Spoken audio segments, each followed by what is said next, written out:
Hello everybody, welcome back to Katawa Shoujo, episode 90-something. 8? I don't know. I'm here with my kitten. Look, she's here being adorable. There's no one else around in the house right now, so I'm on kitten watching duty. We don't really need to be on kitten watching duty, because she can look after herself, but it's probably best to have someone around, isn't that right? That's right. That's right. Oh, and she's gonna stand on the keys, which I don't want her doing because she keeps standing on all the keys. Oh gosh, what are you doing? All the keys on the keyboard. Right. She's probably gonna sit there and watch the screen now because that's what she does. She spends a lot of time just sort of staring at the computer screen way too close. Terrible for her eyes. In fact, she spends a lot of time looking at me. You can see me in the screen over here. She'll spend a lot of time looking at that. There you go, she's happy now. Okay, so we're now doing the neutral ending for Rin, and here we go, I guess. So we come to this bit just after the scene in the art gallery where she has that breakdown. You take her outside. So this time, instead of saying, "But if you found someone like that, then what?" Now we say, "But aren't you happy? But aren't you happy people are interested in your paintings?" So here we go. But aren't you happy people are interested in your paintings? I mean, isn't that why you went ahead with having the exhibition and all? Of course, they would ask you questions if they think it's interesting. It's like having sunrise twice in a row when you want to bathe naked in moonlight. Nice, but it's not good enough. It's not good enough. I complete the sentence for her even though I don't understand her inappropriate metaphor. I don't get it. You should try to be happier. It's your big night, after all. All these people are here to see your paintings. I think it's awesome. She's looking really intently at these words. I wait for her to say something, either for or against, but Rin keeps brooding. She doesn't want to answer questions or explain to me what's wrong. If she had something to say, the words are left unspoken. The words that she cannot say. I shudder against the chill wind that blows in the streets, and its howling fills the silence. We should go back in. You've got everyone worried. Ah, there you are, feeling better. It can get pretty hot in here. A dizzy spell can catch you off guard. He laughs brashly, almost obnoxiously. You should drink something if you're feeling weak, Tezuka. Rin nods weakly, but it seems to be enough to convince Nomiya that she is fine. He pushes Rin a bit forward to introduce her to the person he was conversing with before. So, about what we were talking about before. Ah, yes, I'm very excited to meet her. I'm shut out of the conversation, and the background noise of dozens of other discussions fill my ears with indistinct buzz. Even Emmy has disappeared somewhere. Standing in the middle of a crowd is a surprisingly lonely feeling. Not only Rin, but everyone else here seems to be a part of something I am not a part of. I'm happy for her, I really am, but it makes me feel that I haven't accomplished anything yet. Rin is living proof of the potential of a human being. She overcame her disability, even made it a strength. She should be happy. What is my potential? Rin made it this far, but how far can I go?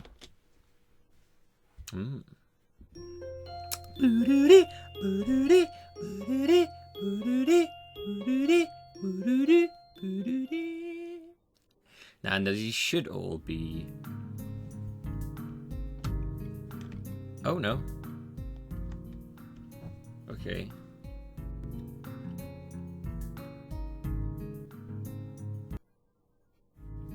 Science is the final exam for the trimester and then we are free. The collective yearning for liberty is almost palpable in the classroom, even though the weather seems a tad cloudy. It might rain today, who knows.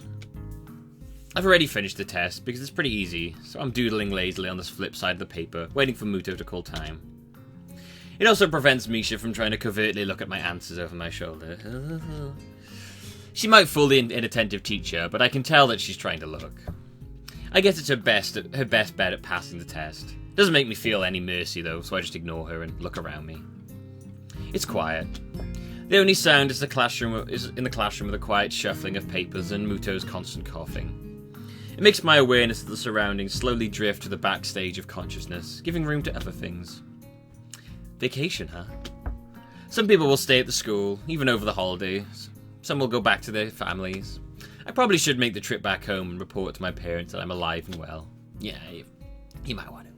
Not much to do at the school anyway, I suppose. Next trimester will be stressful. Everyone will have to seriously start thinking about what to do after graduation. Including me. Alright, so now how much of this can I skip? No, none of this. I look at my doodle, convinces me to stop trying to salvage them. It's a mess of lifeless lines, a waste of paper. If it wasn't the flip side of my exam. Maybe it's because I didn't really set out to draw anything in particular. Some weird fucking pictures there. What the hell? Is that Emmy with the weird, like, robot ears? Some of these pictures are terrible. Dice duck guy. It looks like Kenji with 2 block people. I just wanted to kill some time, so the drawing became exactly like I am. Without a direction to go in. It'd be easier if I had some special talent like Rin. She has it easy. Makes me kind of jealous. That's a bit narrow-sighted of you. It pisses me off that she herself can't seem to be happy about it. That's time. That's time. Muto's call for the end of the exam draws groans of displeasure from half the class. I don't blame them. The exam was kind of tricky. Muto expects a lot from our class, even though he's not strict at all. I guess he'd like all of us to become scientists. Put down your pencils and turn in your papers, please. I am Batman. The biggest groan comes from the desk to my side. Misha's despair is almost tangible. Oh my god, I get everything done. The dark aura of lost hope emanating from her seat makes me simultaneously frightened of and sympathetic to her. Now then, this should be homeroom before you are free, but I only have a few announcements to make, so this should be over quickly. His announcements are never important, so I listen to them with only one ear. Only with one ear. Misha seems to be too down in the dumps to even pretend attentiveness. She slumps her head against the desktop, looking stricken. Cheer up, Misha. It's vacation. Don't worry about the test. Thanks, Hichan. Her frown becomes a small smile, and a sparkle of excitement lights in her eyes. What are you going to do over summer vacation, Hichan? Oh my god, I'm going to Hichan's place. They have this awesome and super cool mansion. I'm so excited. I'm sure it'll be the best summer vacation ever. Oh my god. She seems to have forgotten all about her misery in a few seconds, and bounces up and down on her seat as if to pump up her excitement. Yeah. Sorry, B. I don't really have any plans, I guess. If that's so, maybe you should... A finger tapping her shoulder steals Misha's attention away from me. Shizune points to Muto, who is expectantly looking back at the two of them. Oops, sorry Hichan, I didn't notice the teacher finished already. She clears her throat and takes a deep breath. Stand! I stand up with everyone. Since I came here, I've always wondered about something. Why do the wheelchair-bound students think about this daily tradition, being unable to do it properly? It's like, mocking you. Stand? Oh, you can't? Then you're out of here. Get out. Out the window. Well, that's pretty extreme. Is it a faux pas? Is it a faux pas to keep a tradition in place that bypasses many others for convenience? Even though I never asked anyone, during these short weeks here, I've come to the conclusion that they are definitely not insulted. They understand. That's what I like about this school. Nobody is too uptight about anything. Everyone is so considerate and understanding of each other. I wish the whole world could be like this. Bye! Hi. Gomenasai. I turn the page slowly, listening to the rustling sound the paper makes when my fingers grasp it. I'm restless. It's a summer vacation. No class, no homework, no art club meetings, just free time to spend however I want. It doesn't feel like anything. I try to cheer up Misha, but I'm not feeling too cheery myself. To be honest, the free time is intimidating. It reminds me of the hospital and the long meaningless days there had to be filled somehow. Teacher to cheer up Misha. How'd you do it? With your penis? I'm wearing a onesie right now. It's a fox one. I'm only wearing it around my waist though, because my legs get cold. I mean my feet. My feet. The only difference is that I was bound to the ward, guarded by the Cerberus-like nurses. Reading was a good situation back then. But the thought of spending my summer vacation reading books feels nerdy. Nerd! Yo, nerd! Nerd. Whatever, brah. Nerd. Reading books. Nerd. Stop hitting yourself, nerd. Sup, B? Stop hitting yourself. Yeah.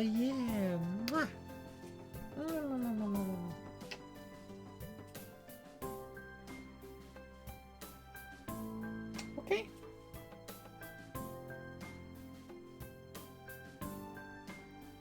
Oh. Oh.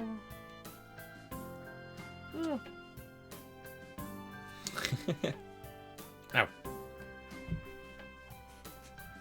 That has nothing to do with the fact that I'm reading even now. I'm just killing time and trying to fight my anxiety. Besides, my mind is on other matters, stretching in too many directions to make sense of any of them. Thus the book I've been on since Tuesday is progressing slowly. Feels like this book is taking me longer to read than it took the author to write. I try to put it down for a while. It's that book on roller coasters again.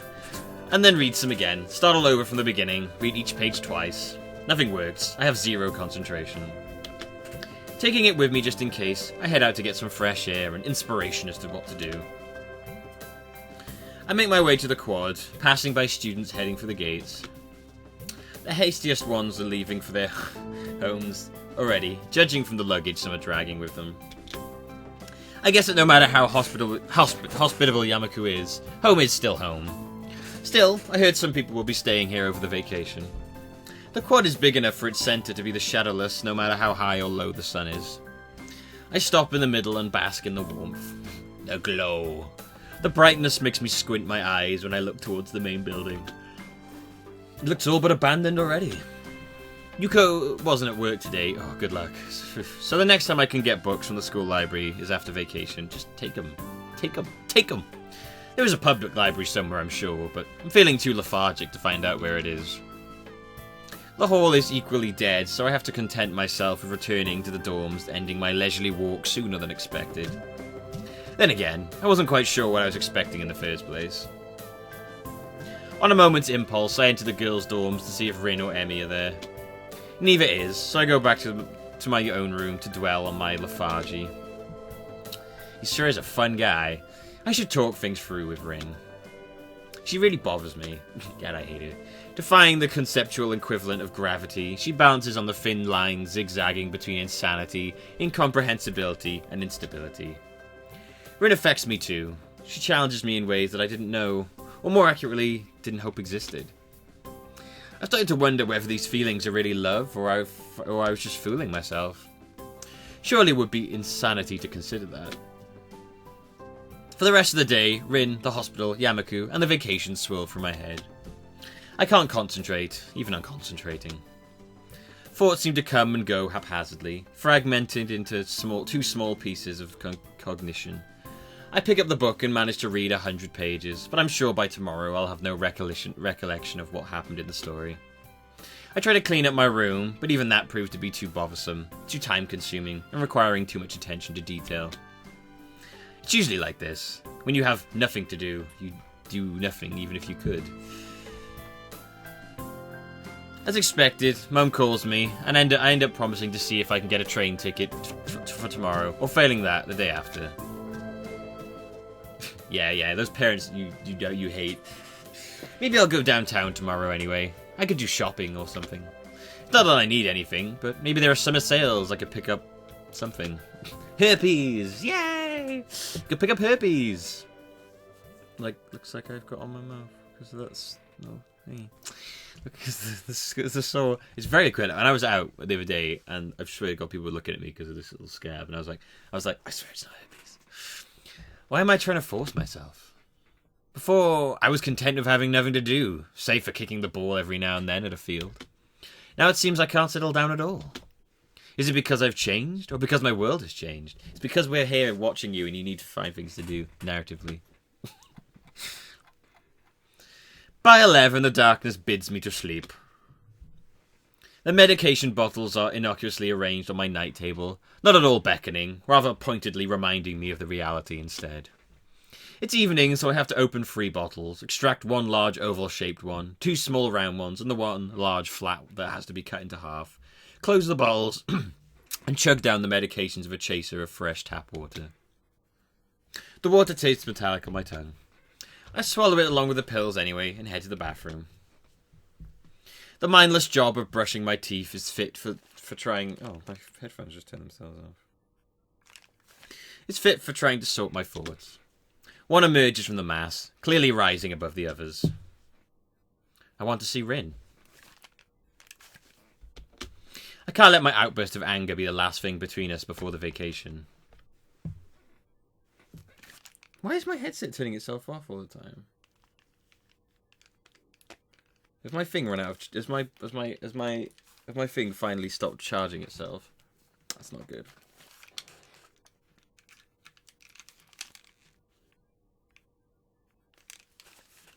I have to see it tomorrow.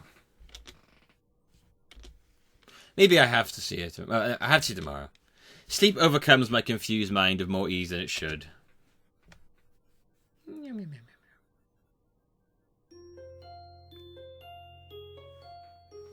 Oh dear, please don't tell me my headphones have stopped working.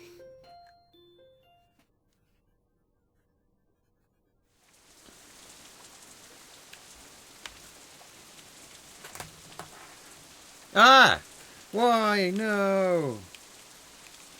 Rain is falling on my... Sorry, I'm trying to sort things out here. My headset keeps going off.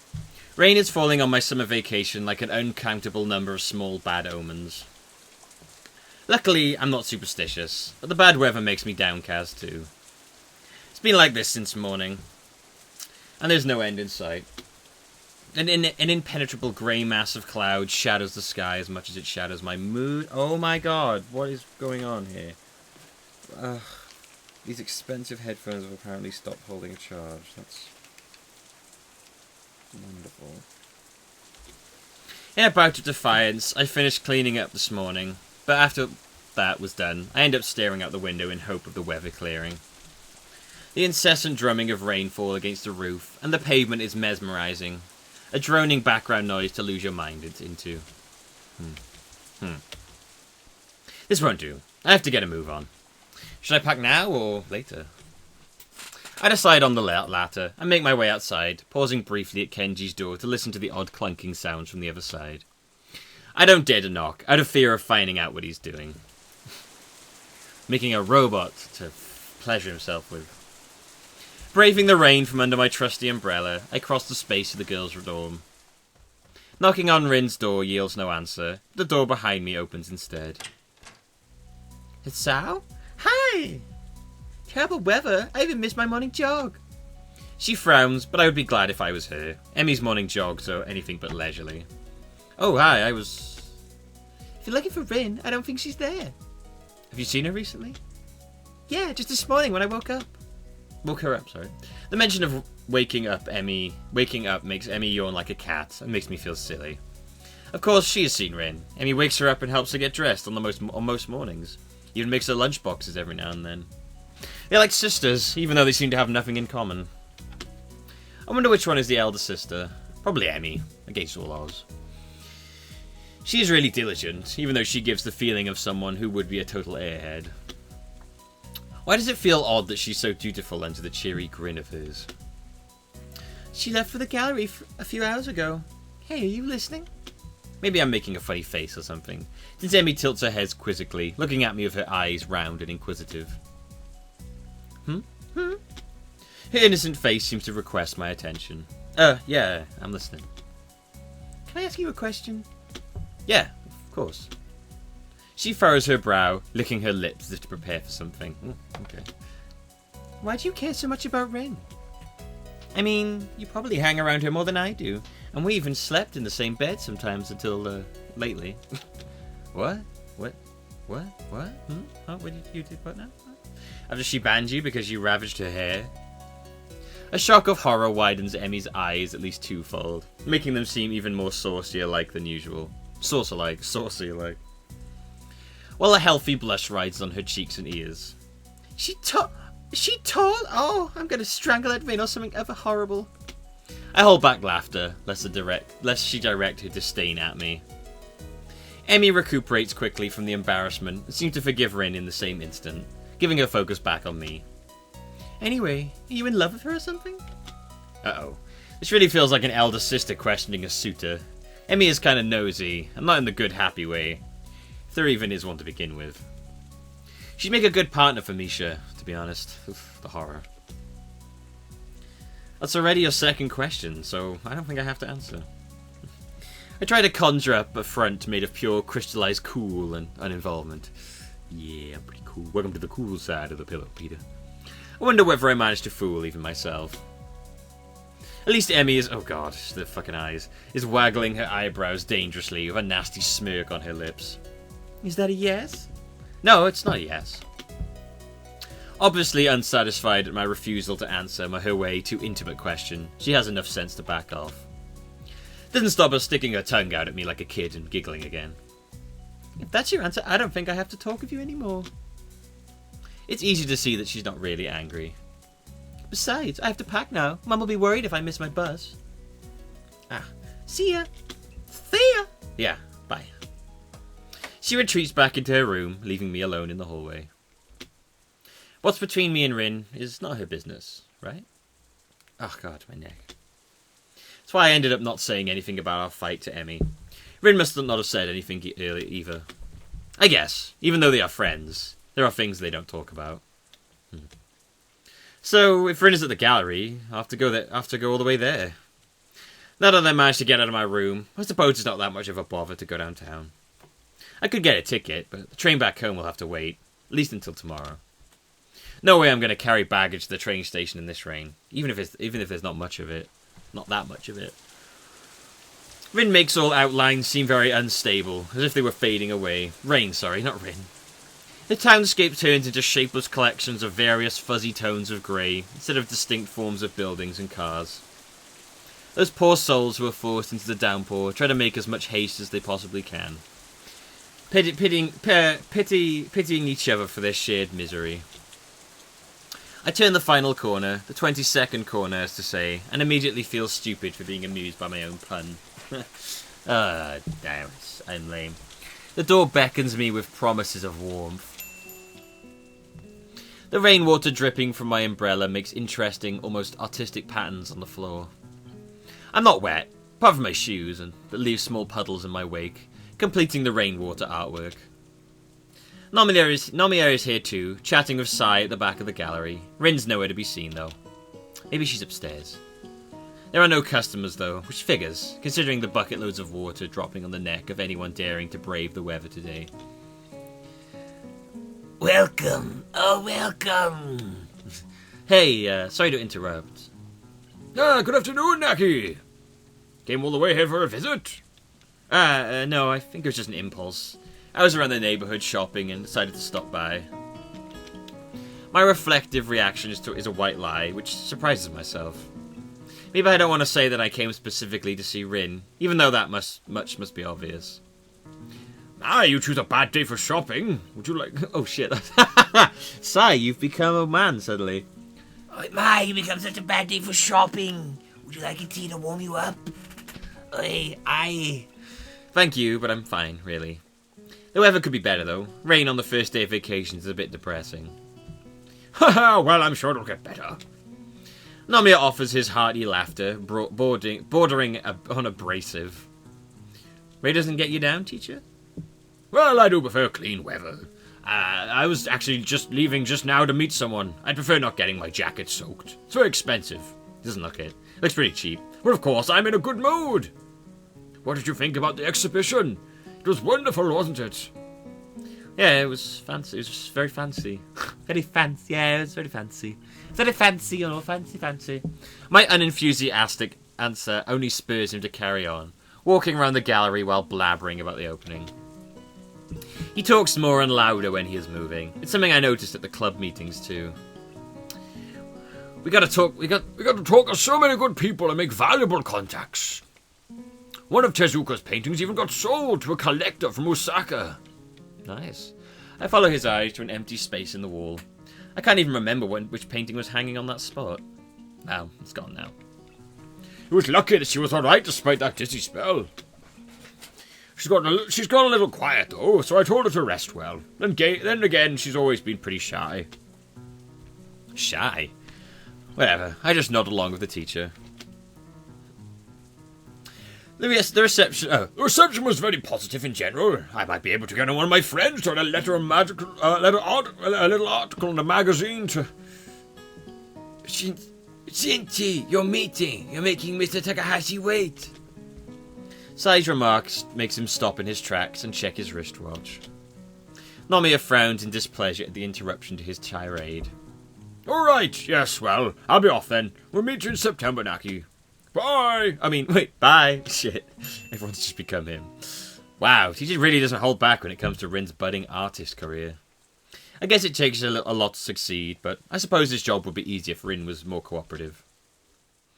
She's just standing here, like, staring at the teacher, sort of loftily into space, just like, the artist woman. The art gallery owner. Sai, he's just like, she's like, what are you doing? She's too indecisive, even though she's doing just fine, like that dizzy spell from the night before. She just got freaked out or something, and I didn't do anything to help her. I sigh. Less sigh. It feels like the gap between me and Rin is only widening. She's going to become something great while I'm still feeling like I'm bogged down, despite promising myself to try and make something of my life. On top of that, we had that fight, and the longer we keep not talking, the harder the wounds become to heal. If that even is what we want. I never found out what Rin felt. Now I'm not sure what I feel myself. I wish I could understand her, but Rin is not very open for interpretation. Not that she's hiding anything. She just seems to defy my attempts at making sense of what she's talking about on any given day. I'm going to go back to normal voice. Something on your mind? I realise I've been spacing out in the middle of the gallery for who knows how long. He actually acknowledges it. Yeah, nothing special. I pretend to study the closest paintings to distract her. Oh, yes, it's a very nice painting. I've seen it before. They're now all too familiar strokes of colour twisting and melting into each other. Seemingly randomly, still manage to feel like there's something happening behind the scenes, so to speak. Rin's style is so much like her. Abstract, incomprehensible, colourful. Mysterious. I wonder if it's if to understand an artist, one must understand art. I may have a question. Oh? She looks up from the magazine she was idly leafing through, seemingly delighted at my display of unspecified interest. How do you interpret art? What do you mean? Her eyebrows raise high into questioning arcs, as if the question was too complicated to even begin to answer without clarification. Sorry if I'm asking something stupid. I don't think I really understand art like the pros do. Oh man, you have to excuse my net, I'm doing this a lot. I don't know what's going on today. My headset feels really heavy. Or maybe my head just feels heavy. It's really weird. Ugh. Oh, there's no trick to it.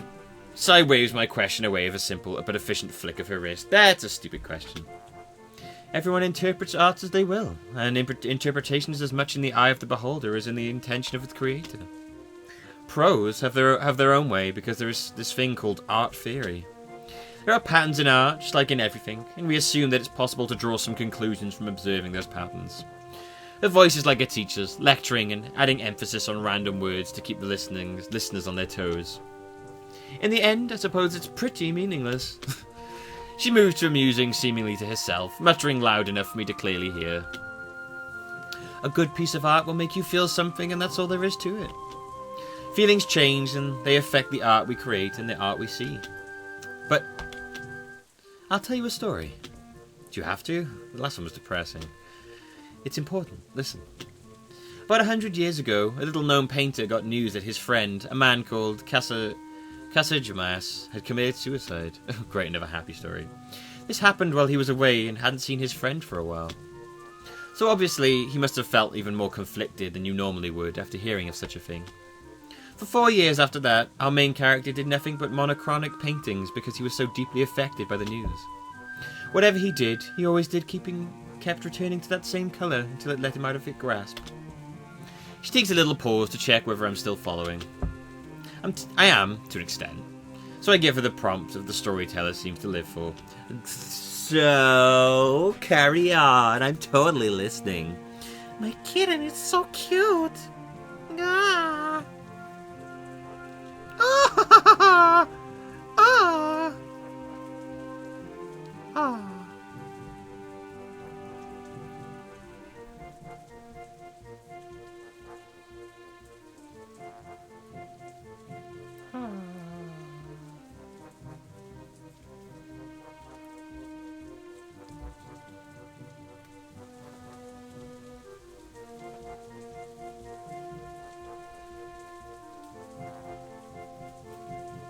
Here we go. So, it's hard to continue from that, as I can't seem to come up with a question she wants me to come up with. Like a half-baked Socrates, she thought she laid out all the tools for revelation in front of me. Don't you see the point yet? Only her student proved to be too dense to get it. She looks discontent at my slowness. God, you're an idiot. Picasso's Blue Period is one of the most lauded in the history of art, but who knows what he felt when he worked on those masterpieces? Sadness? Longing? Regret? Nobody can tell. If you now see one of his Blue Period paintings, you'd probably interpret it differently from before you knew about Picasso's friend Casamagius. I don't know, fuck it. It doesn't matter. I'm sure people will tell me loads and loads about how to pronounce it, and it doesn't matter. Experiencing art is always personal. It's always personal. Only interacted by chance or circumstances. There are a million explanations for any given piece of art, but it might be that none of them are what the creators intended. No man is an island, you know.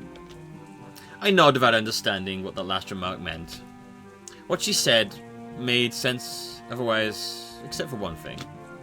If art is a communication like Rin said, but everyone is talking their own secret language like Sai said, what can anyone ever hope to communicate? It seems so futile and pointless. Art really is not a thing for me. Sai returns to her art magazine, and I make a round in the gallery, trying to see what Rin can see in her own paintings. A soothing mood takes hold of the gallery, surrounded by the rainstorm, the big windows making the transparent isolation feel more comfortable. A tinkle of the bell disrupts the tranquil mood. Rin pushes the door open with her shoulder and steps in. I'd almost forgotten that she was the reason why I came to the gallery in the first place. I think I am ready. She pauses mid-sentence, noticing my presence. The needle-dropping silence lasts for exactly 1.5 seconds, not enough for either me or Sai to open our mouths, but enough for Rin to react. I'm going for a walk. Heading back outside at a reckless pace, uncharacteristic of herself, Rin seems to forget that it's still raining. Without giving it any real thought, I grab my umbrella and hurry after her. I catch Rin around the corner, open the umbrella, and lift it above the two of us, while still having to almost run to keep up with her. She doesn't protest me running after her, nor me giving her shelter against the rain, eventually slowing her pace down so I can match it without an immediate danger of overexerting myself. I relax from the rush, assessing the situation. The last time I held my umbrella to guard both of us against the rain, I didn't think too much about it. But now, all the things that happened since then are gathering into a freezing cold ball around my stomach. Being close to her makes me uncomfortable, and I feel myself flustering slightly.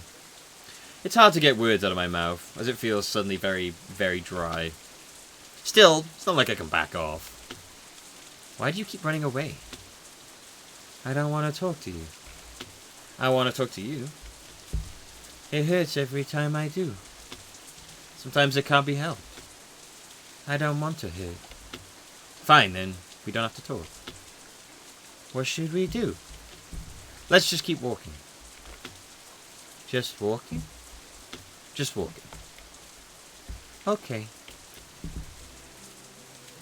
Oh, it's the scene again. Our footsteps go splish splash. Splish splash, I was having a bath. Boo boo boo boo. In the shallow puddles forming on the streets as we walk through the rainfall. Rin, now walking beside me in her unhurried and relaxed manner, doesn't seem to be even a bit bothered by the fact that she's getting wet, even though she didn't need to. She needed to. She's partially out of the protective shelter of my umbrella, despite it being more than big enough for the two of us. It's as if she doesn't even notice the rain drenching her shirt. Rin's demeanour always evokes mental images of meditative calm, even when she might be in inner turmoil. But I don't think that is medication. That's just getting soaked in rain. I wish I could be more calm, too. I've become too involved with Rin to retain my usual aloofness. It feels like I've become one of those people who fool themselves into thinking they are objective, only to find out that they are the worst kind of liars. Illusions to fool ourselves. What better way to make one feel like a good person? It might be better to lose that illusion. I'll be going back home for some time, so I thought I'd come see you before that. I could have thought of a better conversation opener, but Rin actively refusing to talk makes it harder. That's good. I might have thought that you'd been kidnapped otherwise. You can't keep running from everything. Not even from me trying to talk seriously. I'm always serious. Also, I seem to be running very slowly right now. Maybe I should take lessons from Emmy. It's futile. Like talking to a brick wall that randomly spouts sarcastic nonsense back at you. Ah, the old brick wall's back. It's like, man, this is a sarcastic wall. I hate this wall. Thinking of your exhibition opening? What if you had run away? Think of your exhibition opening. What if you had run away? Min doesn't answer that. Doesn't answer to that. She just keeps walking, or running slowly, escaping from me into her silence. She has a knack for being alone in company, I've noticed. We head down the street, then turn left, then 3 times right, then left again. It's like that night from some time ago. We keep choosing directions randomly because it doesn't matter where we are going. All that matters is walking and the sound of raindrops drumming against the umbrella. Water flows down the roof of the buildings and into the storm drains in wide rivers. Even though I try to step over them, my feet are getting wet through my shoes. My shoes. My plastic bag shoes. My shoes. We keep walking in silence that just begs to be broken again. I'm sure I'm the only one feeling like this, though. Why did you have the exhibition? Rin just shrugs sullenly and looks in the other direction. I give up at this point. It's pointless. What did she want to accomplish? What did she say at that night? What did she say at the night of the opening? Made me feel that there was something special she wanted. It felt to me that Rin hoped for something unattainable. She set the bar high, and inside her own head, she failed. No matter how much people liked her work. It's understandable to lack realism, but most people do, even if not quite on the extreme level Rin takes it to. But it's not a reason to live in your private world that accepts no visitors. You can't bend the world to fit your twisted megalomaniac your twisted megalomaniac cosmology, where everything works just like you want. That's what frustrates me the most in Rin. She wants the world to live by her rules, disregarding everything that conflicts with those as irrelevant or unnecessary. I can't believe how anyone in Yamaku could not have the bare minimum perception to understand that the world can sometimes be very unfair. I'm sure she's not the only one who wishes some things were different. We can at least grasp the facts as they are.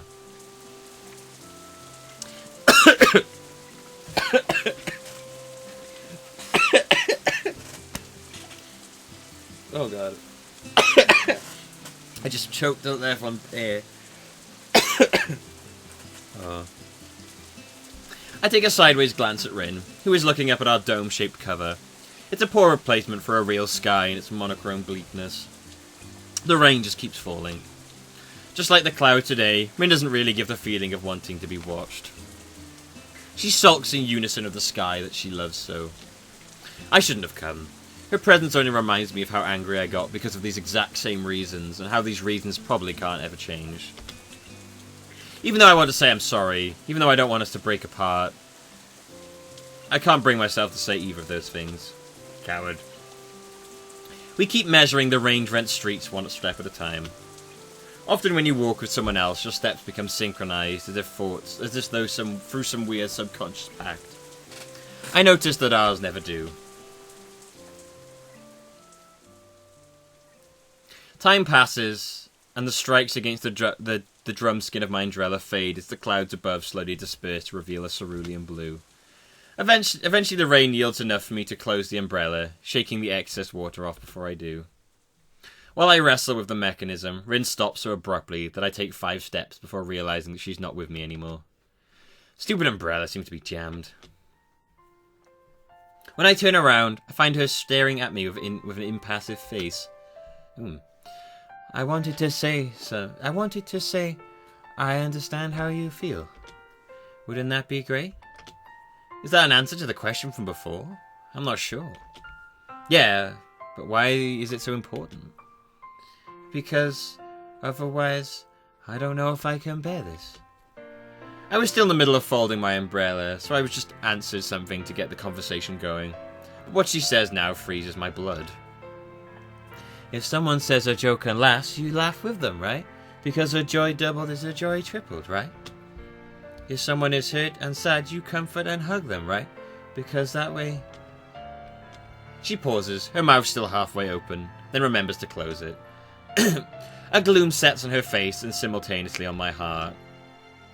I don't know why the right words never come out. I don't know why I can laugh only when I make myself. I don't know why everything stays only inside me, even when it feels like I'm gonna burst. Her flat, expressionless face does not waver, even when she says that. Her usual steady voice becomes only slightly quieter than normal. But who would ever want to feel like that? Rin looks at me and I imagine the sadness reflecting from her eyes, whether it really is there or not. I don't want to feel like this. We stay silent for a little while after that. Rin, because she said all she has to say at once. Because I have no clue how to process what she just said. I don't understand what Rin is saying. Or I do, but I don't want to. For the first time, both of these things happen, and it has to be simultaneously. The irony is not lost on me. I think everyone wants to be understood. That's universal. But that is impossible. Not only for me, but for anyone. So I said so too. You affect other people who are affected by them, but in the end, you see everything the way only you do. All people are alone. Man, this is a fun ending. Yeah, fun! It's a chocolate bar! All people are alone. We just use each other to alleviate that loneliness. Wow, that is a cynical view. I don't know why I put it like that. It just felt like what Sai told me rang true. As if I had always thought... that without knowing it. It feels like she articulated my thoughts in clear, simple words at that stupid story about Picasso. Rin droops her head like a withering flower, letting her bangs fall in front of her eyes so that I can't see them. Why do you say that when you made me feel otherwise? It's unfair. The shaky voice that says those words does not belong to Rin. I really thought you could be different. Then I wouldn't have to be alone. Oh, that's quite sad. It's a bitter voice of disappointment, spoken through clenched teeth and a quivering chest. I'm sorry. If you are, why do you say something unfair like that? Her demanding tone invokes no particular feeling in me, apart from sadness that has been there since yesterday evening. She doesn't intimidate me at all. Not anymore. Rin is not a prodigal art genius, nor an unpredictable idiot savant who could tear the logic lobe out of my brain to shreds whenever she opened her mouth. She's just a girl that I thought I loved. A loved one who wanted to be my friend. A friend whom I let down. I say that because saying otherwise would feel like lying. Why? Simple questions are the hardest ones. I have to close my eyes so I can focus my thoughts enough to answer her. I'm no artist. I can never be on the same level with you. There's a world only you can see, and to be a part of it, I'd have to become you. That's something I can't do, no matter how much you wish me to. Rin takes in my explanation without battering an eyelash. I'm not a real artist either. I'm just paint because it makes me feel like I can really feel something. She holds her breath for a while before releasing it in a long sigh-like flow. That's why I'll do it. I have decided. I'll do it. Even if Hisao says that, then that's what I will do. Do what? Rin starting a little shows that she has regressed into talking to herself again. But I'm glad I can snap her back even now. Teacher and Sai have talked to someone who is a very important person. I got a scholarship for a big art school in Tokyo. He said I could transfer there and start after the summer is over if I wanted to. I don't really get why. Hold on, what? Why didn't you tell... I just did. You are the first one I told, because I decided it just now. She keeps her cool, looking only mildly surprised at my shocked interjection. It's ridiculous how easily she can say something so life-changing. I can't believe it. After what happened in February, I've had enough change for this year. Even if things are going badly right now, I don't want everything to change. What about Yamaku? Don't you want to graduate with everyone? Oh god, don't stand on the keys. My plea evokes no emotion. Everyone who? Emmy, me, everyone. I feel my pulse rising unnervingly, and my breathing becomes fast and shallow. I don't want this to happen. Their life is not mine. You just said that everyone is alone. I didn't mean it like that. You always said that you have to seize the day and start living your life. I have to live my life too. Rin is twisting my words to justify running away again. It makes me angry. Her ease, finality, and seriousness in announcing this is unacceptable. As if changing your life is something you can do on the moment's whim. No. How can you say that? Why don't you even try to belong? The desperate accusation has no effect. It feels like I'm once again out of weapons, that I can't reach through to her no matter what I try. Rin is so frustratingly absolute in her own judgment that it might make me hate her even if I didn't love her. Even though I don't know which way I'm feeling anymore. Maybe I am that kind of person. The kind that belongs only to herself. I won't accept that. Her nonchalant eyes do not seem to care whether I accept her decision or not. The pause lets me cool down to find my sensibilities. While I do, the parting rain clouds reveal a setting sun that still has time to shine its last few warming rays before calling it a day. A mosaic of light and shadow spreads on the walls of the building, on the street and the fence circling a park on the other side of the street. Rin's shadow is long enough to reach my feet. It's like one of those western movies with two cowboys staring each other down, ready to sling their guns at each other. The one who loses his nerve will eat lead. I realize I would have the disadvantage because the sun is behind Rin, stinging my eyes. Do you hate me? She draws first, and I have no counter. I don't know. Did I lose? Even if I did, what would it matter? I scramble for words that could salvage this. I find none. You're my friend. I promised you that. I'm not the kind of guy who forgets about promises. I think that this is the most important thing. We could try to... Don't say it. Predicting what I was going to say, Rin throws herself into my arms, pressing her body against mine. I feel her rising to her tiptoes to match my height and snuggle closer. The scent of her hair is that of rain and paint thinner. Her body feels as cold as always. Her breathing against my neck is as hot as always. It's funny how all of these feel so familiar, even though Rin as a whole does not. Are you sure you can't hate me? Rin whispers into my ear so close I can feel the movements of her lips against my earlobe. It's teasing, taunting. If this was some kind of situation, I'm sure it'd tickle tantalizingly, and I would giggle even though I'm a guy. It would be easier if you did. Dunno. It's pretty hard when you're hugging me like that. I wonder if it's because of my sullen voice, but she takes a step back, looking wistful at her short arms. I wish she hadn't done that. I can't hug anyone, Hisao. I'm a bad person like that. That's why I have to go. She disarms me completely with 3 simple sentences, rendering me unable to argue anymore. And since it can't, Rin is free to continue as she wills, shifting her weight from one foot to the other before she does. I will learn to hug people in my own way. I'm sure I can become a real artist. But if I do, I might not be able to be me anymore. The hint of a smile on her lips is a betrayal, a false sign of self-confidence in a future that even Rin can't foresee. I want to interpret it as a sign of hope, but I know better. Rin just keeps smiling that awkward forced smile of hers. That's why, please forget about me, and I will forget about you too. I'm sure that... She choked in the middle of saying something I would never come to hear. I don't think I wanted to hear it anyway. This is not fair. Rin is not joking. Rin is always serious, but I can't accept it. I can't. Forget about you? How could I ever...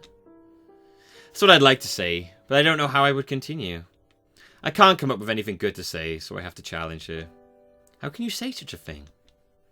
Rin raises her eyes to meet mine. They are serious and deep. A perfect image of the uncharted territory I always thought they were. Even now I can't read her emotions from those unblinking jade irises that never could reflect what they saw. It's easy. After all, I am good at forgetting things. Her unfairness is choking my throat, but I manage to utter the question burning my mind. So this is it? Goodbye? Is this goodbye? Rin kept looking at me gently without answering my question. From her eyes I could see that she didn't even need to say anything. There were no more words for us. She turned around and walked off without looking back. All around me the world kept changing, little by little, but I was left standing there. The sun dropped below the horizon, casting long and thin shadows across the street. In the warning light, Rin's distancing back seemed to be like from a faraway dream. The gap between us grew slowly. The ripples on the puddles she stepped on expanded until they met the limits of their tiny existence and disappeared without a trace. Her words stayed frozen deep inside my heart. That's probably a more depressing ending than the bad ending. Aw, that's a sad ending. And now, B is asleep in my arms. And my arms swing, yeah, and my arms swing, yeah. Okay. Oh.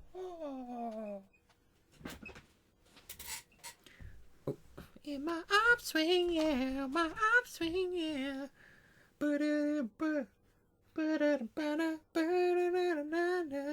Hey, everybody, what's going on? Yeah. Sorry, baby. Sorry. Sorry, baby. Oh, wow. Well, there you go. That was, yeah, that was more of a downer than the bad ending that was for me. But, here you go. Yeah, I guess we're done with Rin's. Next up is Lily. That is it. That's totally it for Rin. No more Rin. It's all Lily now. The one that loads of people want to see. The one that everyone seems to think is... Most people... Well, everyone. This one that seems to be, like... Most people seem to think this is their favourite one. Either this or Emmy. But a lot of people seem to have wanted me to do this one, so... Yep, there we go. Let's just look at Rin there. Yep.